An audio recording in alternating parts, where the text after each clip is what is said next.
Ako si Renny Navarro, nagpapasalamat dahil inabot ko ito na 80 at nagpapasalamat ako sa Panginoon. Maraming salamat sa Kanya.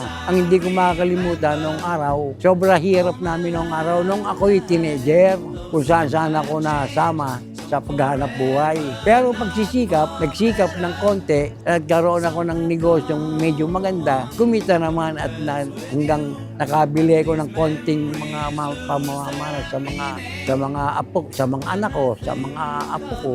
Maligaya na ako kahit na ako mawala. At 80 na nga ako eh. Siyempre, maligaya ako. Kaya yun ang aking adhikain na huwag silang magaya sa akin. Dapat, unang-una, kumilala sila sa Panginoon. Unang-una yun.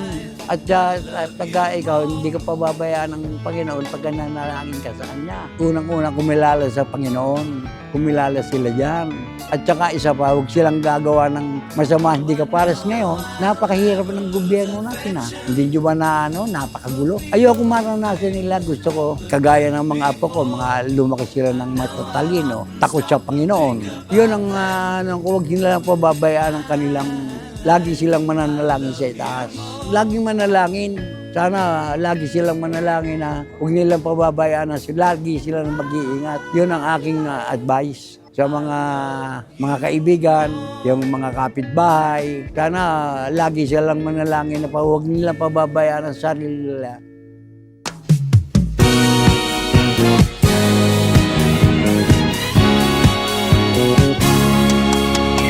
Walang iba ang sasarap sa pagtitinginan natin. Sana ay di na magwakas itong awit ng pag-ibig.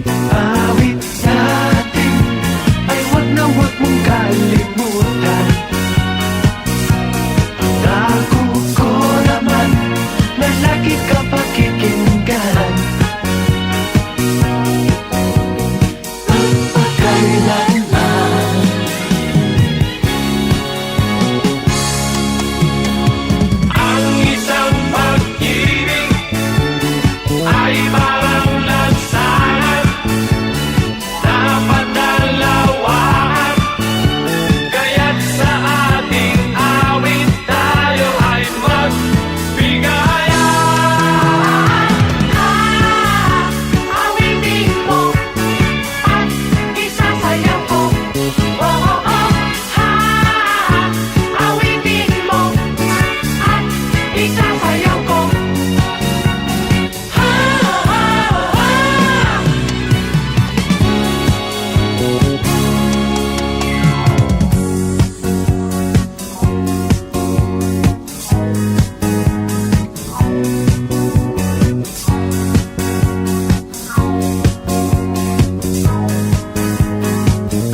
isasayaw ko